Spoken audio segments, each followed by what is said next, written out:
आज की ताज़ा खबरें हैं। सुप्रीम कोर्ट ने उमर अब्दुल्ला को उपस्थित होने के लिए कहा। पत्नी पायल से जुड़ा है मामला। गुजरात की खबर है कि बाढ़ से वहां पर एक शख्स की 3 कारें बह गई। ऑडी, सियाज और इको स्पोर्ट। प्रेस से तालमेल का फैसला नहीं था आसान, उमर अब्दुल्ला ने बताया। कंगना रनौत की इमरजेंसी की रिलीज पर लटकी सेंसर की तलवार। अप्रैल जून तिमाही में 6.7% पर आई ग्रोथ रेट। रिटायर कर्मचारियों को मोदी सरकार ने दी बड़ी खुशखबरी। और राहुल गांधी पर स्मृति ईरानी ने बदले सुर। ये सारी सुर्खियां से की हैं जिनकी आप विस्तार से चर्चा करेंगे। आप इस वीडियो को अंत तक देखें।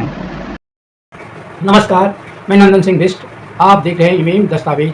अगर आप इस वीडियो को YouTube चैनल पर देख रहे हैं और चैनल पर नए हैं तो चैनल को सब्सक्राइब करें, बेल का आइकन भी दबाएं। अगर आप इसको फेसबुक पेज पर देख रहे हैं तो पेज को लाइक करें। अगर आप इसको इंस्टाग्राम पर देख रहे हैं तो हमें फॉलो करें और वीडियो को शेयर करते रहें। पहली खबर है, सुप्रीम कोर्ट ने अब्दुल्ला जो जम्मू कश्मीर के पूर्व मुख्यमंत्री हैं उनको कहा उपस्थित होने के लिए कहा है। उनकी पत्नी पायल से जुड़ा उनका मामला है।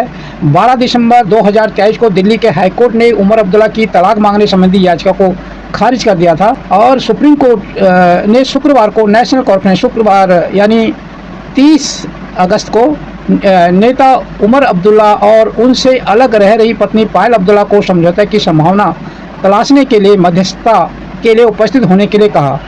न्यूज़ एजेंसी पीटीआई की रिपोर्ट में कहा गया है कि जस्टिस सुधांशु धूलिया और जस्टिस एहसानुद्दीन अमानुल्लाह ने कहा कि सुप्रीम कोर्ट के मीडिएशन सेंटर द्वारा रिपोर्ट जमा करने के बाद वह 4 नवंबर को मामले की सुनवाई करेगा। इससे पहले सुप्रीम कोर्ट ने पायल अब्दुल्ला से उनके पति उमर अब्दुल्ला की जमानत याचिका पर जवाब मांगा था। आपको बता दें कि 12 दिसंबर 2023 को दिल्ली हाईकोर्ट ने उमर अब्दुल्ला की तलाक मांगने संबंधी याचिका को यह कहते हुए खारिज कर दिया था कि उनकी अपील में कोई योग्यता नहीं है थी। हाईकोर्ट ने उमर अब्दुल्ला को तलाक का आदेश देने से इनकार करने वाली फैमिली कोर्ट के ऑर्डर को बरकरार रखा था। गुजरात में बाढ़ के कारण बुरे हाल हैं। बाढ़ के कई वीडियो सोशल मीडिया पर वायरल हो रहे हैं। कई घरों और छत पर हर तरफ मगरमच्छ रेंग रहे हैं तो कहीं जानवर पानी में फंसे हैं। जल निकासी की समस्या के कारण घरों के आसपास भी पानी जमा हो गया है। भारी बारिश के कारण बाढ़ जैसी हालत है। कुछ ट्रेनें भी प्रभावित हुई हैं। इसी बीच बड़ोदरा के एक शख्स ने रेडिट पोस्ट में वीडियो शेयर कर अपना दर्द बताया है। बाढ़ के कारण उसकी 3 कारें ऑडी, सियाज और इको स्पोर्ट बाढ़ में डूब गई। रेडिट पोस्ट में शख्स ने बताया कि वह 5 BHK वाले बंगलों में रहता है जिसका फ्लैट 85 घरों वाली एक हाउसिंग सोसाइटी में है। वहां पर घर के लिए 3 कार पार्किंग है। मेरे घर के अंदर 7 इंच और बाहर लगभग 4 फीट तक पानी घुस चुका है। मैं क्या कर सकता हूं? बाढ़ के कारण पूरे शहर के लोग परेशानी में हैं। पूरा शहर बाढ़ के कारण प्रभावित हुआ है। जम्मू कश्मीर विधानसभा चुनाव 2024 को लेकर कांग्रेस ने नेशनल कॉन्फ्रेंस के साथ अलायंस के साथ गठबंधन किया है, लेकिन इसको लेकर अब नेशनल कॉन्फ्रेंस के नेता उमर अब्दुल्ला ने बड़ा बयान दिया है। जम्मू कश्मीर विधानसभा चुनाव को लेकर सियासी पारा चढ़ा हुआ है। 10 साल बाद हो रहे चुनाव के ऐलान के बाद ही कांग्रेस ने म्यूचुअल पार्टनर मानी जाने वाली जम्मू कश्मीर की क्षेत्रीय पार्टी नेशनल कॉन्फ्रेंस से गठबंधन का ऐलान कर लिया है। इसको लेकर जहां एक तरफ सियासत जारी है तो दूसरी ओर नेशनल कॉन्फ्रेंस के नेता और पूर्व CM उमर अब्दुल्ला ने कहा है कि कांग्रेस से गठबंधन का फैसला आसान नहीं था क्योंकि नेशनल कॉन्फ्रेंस को कोई ऐसी सीटें छोड़नी पड़ेगी जो कि NC आसानी से जीत सकती थी। पार्टी के एक कार्यक्रम को संबोधित करते हुए अब्दुल्ला ने कहा कि जम्मू कश्मीर के अधिकारों को पुनः हासिल करना एक सामूहिक लड़ाई है। उमर अब्दुल्ला बोले, जम्मू कश्मीर की सामूहिक लड़ाई है। उमर अब्दुल्ला ने कहा कि यह लड़ाई केवल हमारी ही नहीं बल्कि पूरे जम्मू कश्मीर की है। हमारे साथ जो गलत हुआ है और हम उसे सही करना चाहते हैं तो इसका फ़ायदा हमको ही नहीं बल्कि पूरे जम्मू कश्मीर के लोगों को होगा। इसलिए यह पूरे जम्मू कश्मीर के लिए सामूहिक लड़ाई है। NC के वरिष्ठ नेता उमर अब्दुल्ला ने कहा कि यही कारण है कि हमने कांग्रेस के साथ हाथ मिलाया। कंगना रनौत की फिल्म इमरजेंसी विवादों के बीच फंसी हुई है। अब इसकी रिलीज पर सेंसर की तलवार लटक गई है। बॉलीवुड एक्ट्रेस कंगना रनौत इन दिनों अपनी अपकमिंग फिल्म इमरजेंसी को लेकर काफ़ी चर्चा में है। फिल्म काफ़ी विवादों में है। लोग इसका जमकर विरोध कर रहे हैं। सोशल मीडिया पर धमकी भरे वीडियोज भी सामने आए हैं। ऐसे में अब कंगना ने फिल्म को लेकर खुद खुलासा किया है कि इसकी रिलीज पर सेंसर की तलवार लटकी हुई है। फिल्म को अभी तक सेंसर से सर्टिफिकेट नहीं मिला है और बिना सर्टिफिकेशन के किसी भी फिल्म का रिलीज़ किया जाना मुश्किल होता है। ऐसे में या तो रिलीज़ डेट को पोस्टपोन किया जाता है या फिर वो फिल्म हमेशा के लिए रिलीज़ नहीं हो पाती है। ऐसे में देखना होगा कि बॉलीवुड क्वीन की फिल्म को सर्टिफिकेट कब मिल पाता है। फिल्म की कहानी भारत की पूर्व महिला प्रधानमंत्री इंदिरा गांधी के 1975 में लगे आपातकाल के समय पर आधारित है। इसमें एक्टर्स ने इंदिरा गांधी का रोल प्ले किया है। इंडिया का जीडीपी रेट अप्रैल जून तिमाही में 6.7% पर आई ग्रोथ और 15 महीनों का ये सबसे कम जीडीपी रहा। अर्थव्यवस्था की रफ्तार काफ़ी सुस्त है। भारत के सकल घरेलू उत्पाद जीडीपी की वृद्धि पर चालू वित्त वर्ष की पहली तिमाही में घट गई। तिमाही में इसका 6.7% रहा। भारत की सकल घरेलू उत्पाद यानी जीडीपी की वृद्धि पर पिछली 5 तिमाही में सबसे कम रही। अप्रैल जून 2024 की तिमाही में जीडीपी ग्रोथ घटकर 6.7% पर आ गई। बता दें कि एक साल पहले इसी तिमाही में जीडीपी की दर 8.2% रही थी। ओपीएस, एनपीएस और यूपीएस को लेकर पेंशन को लेकर काफ़ी वो चल रहा है, मामला गर्म है।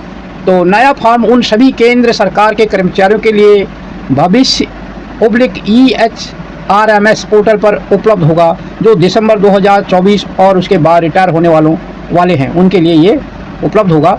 केंद्रीय मंत्री जितेंद्र सिंह ने शुक्रवार को रिटायर्ड केंद्र सरकार के कर्मचारियों के लिए एक नया simplified pension application form launch किया।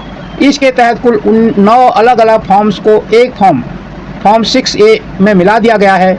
जितेंद्र सिंह ने वीडियो कॉन्फ्रेंस के जरिए इसे लॉन्च किया था। जितेंद्र सिंह ने कहा कि सिंप्लीफाइड पेंशन एप्लीकेशन फॉर्म का लॉन्च नागरिकों और पेंशन भोगियों के लिए जीवन यापन में आसानी सुनिश्चित करने की दिशा में सरकार का एक और कदम है। सरकारी कर्मचारी को मिलेगी राहत। नए फॉर्म उन सभी केंद्र सरकार के कर्मचारियों के लिए भविष्य EHRMS पोर्टल पर उपलब्ध होगा जो दिसंबर 2024 और उसके बाद रिटायर होने वाले हैं। भविष्य पेंशन और पेंशनभोगी कल्याण विभाग की एक पहल है जिससे रिटायरमेंट के दिन ही रिटायर कर्मचारी को सभी बकाया का भुगतान और पेंशन भुगतान आदेश PPO की डिलीवरी सुनिश्चित करने के लक्ष्य के साथ शुरू किया था। यह प्रणाली पेंशन और अन्य रिटायरमेंट लाभों के साथ साथ सेवानिवृत्ति के बाद मंथली पेंशन के भुगतान की तैयारी से संबंधित सभी कार्यों के लिए ऑनलाइन ट्रैकिंग मुहैया कराती है। सिस्टम व्यक्तियों को EPPO डाउनलोड करने की भी अनुमति देता है। EHRMS को इलेक्ट्रॉनिक मानव संसाधन प्रबंधन प्रणाली के रूप में जाना जाता है जिसमें सरकारी कर्मचारियों के सेवा रिकॉर्ड से सभी विवरण होते हैं। केंद्रीय मंत्री स्मृति ईरानी ने हाल ही में एक इंटरव्यू में कांग्रेस नेता की प्रशंसा करते हुए कहा कि राहुल अब अलग राजनीति कर रहे हैं। स्मृति के इस बयान से कई लोगों को आश्चर्य हुआ। राहुल गांधी के सबसे बड़े आलोचकों में से एक स्मृति ईरानी ने पत्रकार सुशांत सिन्हा द्वारा पोस्ट किए गए पॉडकास्ट के एक एपिसोड में कहा, जब वह जाति पर बोलते हैं या संसद में टी शर्ट पहनते हैं तो उन्हें पता है कि वह सफ़ेद टी शर्ट युवा पीढ़ी को क्या संदेश देती है। हमें इस गलतफहमी में नहीं रहना चाहिए कि वह जो भी कदम उठाते हैं वह आपको पसंद हो या ना हो या बचकाना लगे, लेकिन वह अब अलग राजनीति कर रहे हैं। स्मृति ईरानी और राहुल गांधी ने पहली बार 2014 में एक दूसरे के सामने थे जब ईरानी को गांधी परिवार के गढ़ अमेठी में भाजपा ने मैदान में उतारा था। तब स्मृति राहुल से 1,07,000 वोटों से हार चुकी थी। दोबारा लोकसभा चुनाव 2019 में जब दोनों का फिर से आमना सामना हुआ तो स्मृति ने राहुल को 55,120 वोटों के अंतर से हराकर कांग्रेस के किले में सेंध लगा दी थी। 2024 में राहुल गांधी ने अमेठी से चुनाव नहीं लड़ा था। 2024 के लोकसभा चुनाव में राहुल गांधी ने अमेठी से चुनाव नहीं लड़ने का फैसला किया। उनके स्थान पर KL शर्मा को कांग्रेस का टिकट दिया गया। यह 25 वर्षों में पहली बार था कि किसी गैर गांधी परिवार के सदस्य ने इस सीट पर चुनाव लड़ा। स्मृति ईरानी को बड़ा झटका देते हुए शर्मा ने उन्हें 1,67,000 वोटों से हरा दिया। 2014 से 2024 तक लंबा समय बीत चुका है। अप्रैल 2017 में स्मृति ईरानी ने कहा था कि राहुल गांधी के पास अपने निर्वाचन क्षेत्र के लोगों के लिए समय नहीं है। जुलाई 2022 में स्मृति ईरानी की बेटी द्वारा गोवा में अवैध रूप से रेस्तरां बार चलाने के आरोपों के बीच ईरानी ने पलटवार करते हुए कहा था कि कांग्रेस को 2024 में राहुल गांधी को फिर से अमेठी से मैदान में उतारना चाहिए और कहा कि वह फिर हारेंगे। सितंबर 2022 में स्मृति ईरानी ने भारत जोड़ो यात्रा के दौरान कांग्रेस नेता और पूर्व छात्र कार्यकर्ता कन्हैया कुमार के संदर्भ में कहा कि राहुल उन लोगों के साथ चल रहे थे जिन्होंने भारत विरोधी नारे लगाए। ईरानी ने संसद के भीतर भी राहुल को निशाने पर लिया। अगस्त 2023 में मानसून सत्र के दौरान मणिपुर में जारी संघर्ष को लेकर पीएम के खिलाफ विपक्ष द्वारा लाए गए अविश्वास प्रस्ताव के दौरान अपने भाषण में राहुल गांधी ने सवाल उठाया था कि संघर्ष शुरू होने के बाद से प्रधानमंत्री नरेंद्र मोदी ने मणिपुर का दौरा क्यों नहीं किया। उन्होंने पूछा कि क्या प्रधानमंत्री राज्य को भारत का हिस्सा नहीं मानते। उन्होंने भाजपा पर मणिपुर को 2 हिस्सों में बांटने का आरोप लगाया। स्मृति ईरानी ने घोषणा की थी कि भाजपा 2024 में सत्ता में लौटेगी, जिसका जवाब देते हुए स्मृति ईरानी ने कहा कि मणिपुर टूटा हुआ नहीं है जैसा कि कांग्रेस नेता ने दावा किया है, बल्कि यह भारत का अभिन्न अंग है। स्मृति ईरानी ने यह भी घोषणा की थी कि भाजपा 2024 में सत्ता में लौटेगी। उन्होंने कहा था कि देश तिजोरी की चाबी वापस उनकी माताजी के हाथ में नहीं देगा। साल मार्च में लोकसभा चुनाव से पहले स्मृति ने राहुल को नरेंद्र मोदी के नेतृत्व वाली एनडीए सरकार के 10 साल बनाम कांग्रेस के नेतृत्व वाली यूपीए शासन के 10 साल पर बहस के लिए आगे आने की चुनौती दी थी। नागपुर में भाजपा के नमो युवा महासम्मेलन को संबोधित करते हुए ईरानी ने कहा था, राहुल गांधी को मैदान चुनने दें, आइए यूपीए के 10 साल बनाम मोदी सरकार के 10 साल पर बहस करें। अंतर स्पष्ट है और उन सुधारों में स्पष्ट है जिनसे गरीबों, महिलाओं और किसानों के जीवन में बदलाव आया है। भाजपा युवा मोर्चा का कोई भी कार्यकर्ता राहुल गांधी से बेहतर बोल सकेगा। इसके बाद इस साल अप्रैल में स्मृति ईरानी ने दावा किया कि राहुल ने केरल की वायनाड सीट से लोकसभा चुनाव लड़ने के लिए प्रतिबंधित पॉपुलर फ्रंट ऑफ इंडिया का समर्थन लिया था। ईरानी ने संवाददाताओं से कहा, राहुल गांधी को अमेठी के लोगों को बताना चाहिए कि वह ऐसे संगठन की मदद से वायनाड चुनाव क्यों लड़ रहे हैं। जुलाई 2024 में लोकसभा परिणाम घोषित होने के बाद राहुल गांधी ने लोगों से स्मृति ईरानी और अन्य नेताओं के प्रति अपमानजनक भाषा का उपयोग करने और बुरा व्यवहार करने से बचने का आग्रह किया। उन्होंने सोशल मीडिया प्लेटफॉर्म एक्स पर लिखा, जीवन में जीत और हार होती रहती है।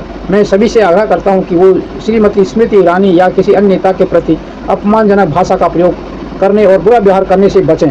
लोगों को अपमानित करने और उनका अपमान करना कमजोरी की निशानी है, ताकत नहीं। आपको हमारी वीडियो पसंद आई हो तो इसे लाइक करें और ज्यादा से ज्यादा शेयर करें ताकि बाकी लोगों तक भी ये जानकारी पहुंच सके।